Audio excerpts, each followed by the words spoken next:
ভালো আছি। তো আবারও একটা নতুন ব্লগ নিয়ে তোমাদের সামনে হাজির হয়ে গেছি।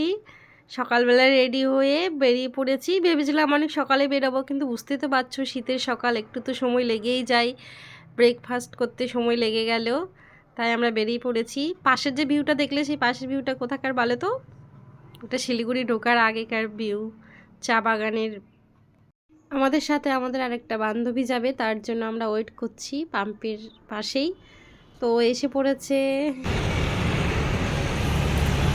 চলো সকলকে বাই বলে আমাদের জার্নিটা শুরু করলাম। তো আমাদের সঙ্গে থাকো। তো আমার মনে পড়লো যে আমার তো কিছু মার্কেটিং করার দরকার আছে, তাই বাজার কলকাতায় ঢুকে পড়লাম। ওইখান থেকে কিছু মার্কেটিং করলাম, দিয়ে এখন প্রায় বাজে 1:45 মতো আমরা শিলিগুড়ি থেকে জার্নিটা শুরু করলাম। তো আমাদের সঙ্গে থাকো, দেখো আমাদের জার্নিটা কীরকম হয়। আশা করছি তোমরা যদি আমাদের সঙ্গে থাকো তাহলে আমাদের জার্নিটা অবশ্যই খুব সুন্দর হবে। তো যেহেতু ও হুন্ডাই কোম্পানিতে কাজ করে, তো মোটামুটি ও কার চালাতে পারে, তাই বললো ও ড্রাইভ করবে। তা ও করছে, আমি তার পাশে বসে আছি, আর ও তো পেছনে বসেই আছে। চলো তোমাদের সঙ্গে অনেক গল্প করব, অনেক কিছু দেখাবো, হয়তো অনেকেই দেখেছো। এই যে এই রোড ধরতা, যদি ওই দিক দিয়ে আসতাম না, একসাথে একবারে এই রোড দিয়ে আসা যেত। আহা, যতই এগোচ্ছি ততই যেন আমার মন খুশিতে নেচে উঠছে প্রকৃতির এই সৌন্দর্য দেখে। আমি পাহাড়ের সাঁচুরা দেখতে পাচ্ছি হালকা হালকা। আমি কত খুশি হলাম না শুনে। হ্যাঁ খুশি হলে?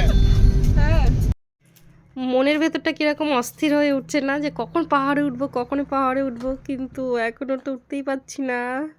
শুধু যাচ্ছি আর যাচ্ছি, কখন যে উঠবো, কখন যে সেই অনুভবটা করব, পাহাড়ের মধ্যে দিয়ে যাব। আহা, আমি তো আর থাকতেই পারছি না, মনে হচ্ছে এখনই চলে যাই গাড়ি থেকে নেমে, কিন্তু গেলে তো হবে না, তাই না?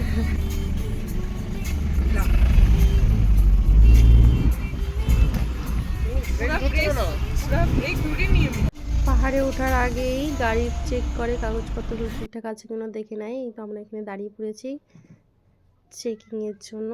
তো আমরা এখান থেকে বেরিয়ে পড়লাম। ফাইনালি মনে হচ্ছে পাহাড়ে উঠছি আস্তে আস্তে। আহা, কি দারুণ লাগছে আমার। তোমরা কে কে দার্জিলিংয়ে এসছো ঘুরতে, আমাকে কিন্তু কমেন্টে অবশ্যই জানিয়ে, তাহলে আমিও বুঝতে পারবো যে এই পাহাড়ে উঠতে গেলে কীরকম অনুভবটা। আর নিজেদের গাড়ি নিয়ে যাচ্ছি, নিজেরা ড্রাইভ করে যাচ্ছি, মানে সেটা তো আলাদাই মুহূর্ত। পুরো রাস্তা অচেনা, নতুন রাস্তা। এর আগে গিয়েছি ঠিকই, কিন্তু এইভাবে তো আর যাওয়া হয়নি, এটা আমাদের প্রথম কার নিয়ে যাওয়া হচ্ছে। তো মজাটা আরও বেশিই হচ্ছে। তোমাদের এই ভিউটা কেমন লাগছে বলো? আমার তো ভীষণই ভালো লাগছে। কিছুক্ষণ আসার পরে আমরা ভাবলাম একটু চা দিয়ে টিফিন হয়ে যাক। তো আমরা দেখো নেমে পড়েছি এখানে। এটা ছোট্ট একটা হোটেল, চায়েরই হোটেল, ভাত টাত হয় কিনা জানি না, যেহেতু আমরা বিকেলবেলা সেখানে পৌঁছেছি। চা টিফিন করলাম।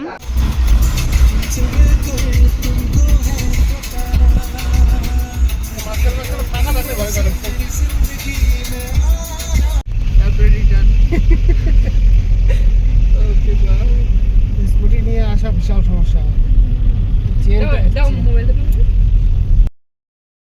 ওয়াও ওয়াও, জাস্ট অ্যামেজিং, এত সুন্দর। যত এগোচ্ছি ততই তো আরও ভালো লাগছে আমার। দেখো সামনে রাস্তাটা কত সুন্দর লাগছে দেখতে, আর পাহাড়ের গায়ে যে বাড়িগুলো আছে, ও বাবা, মনে হচ্ছে এইখানেই থেকে যাই। কি দারুণ লাগছে। ভালো এরপর স্লো চলছে, ঠিক আছে, কিন্তু ড্রাইভার থেকে দেখো আমি ভালো, এরকম সাইডে নিয়ে আর ভয় নিতেই পারছে না, সাহস পাচ্ছে না। আগের বাড়ি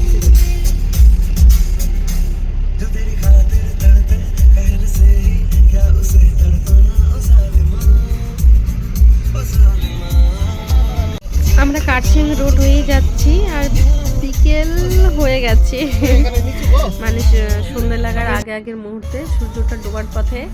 আর সেখানে বাড়িটা দেখলে, পাহাড়ের গায়ে যে বাড়িগুলো আছে, ছোট ছোট দেখা যাচ্ছিল যেহেতু দূর থেকে ক্যামেরা করছি। আর এই দেখো, ওরে বাবা, এবার অনেক কাছ থেকে দেখো বাড়িগুলো কীরকম লাগছে, দেখো একবারে।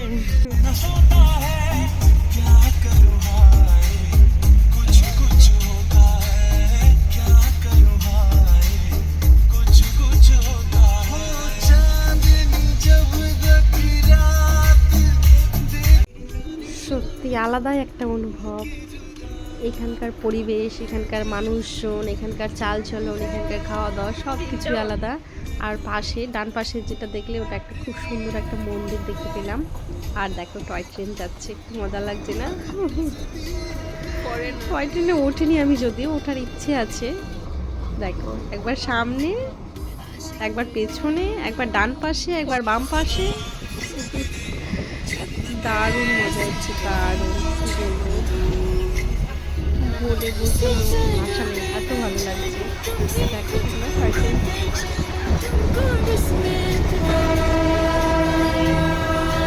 দারুণ লাগছে না? আমার ভীষণই ভালো লাগছে।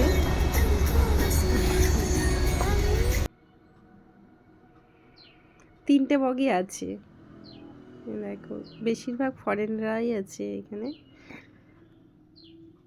যেহেতু ভিডিওটা অনেক বড় হয়ে যাচ্ছে, তাই আর বেশিক্ষণ ভিডিওটা করছি না। দেখো আমাদের সঙ্গে থাকো, পরের ভিডিওতে আবার আসছি। কোথায় থাকছি, কি করছি না করছি, কোথায় ঘুরতে যাচ্ছি, সব কিছু তোমাদেরকে দেখাবো আমি। সঙ্গে থাকো, বাই বাই।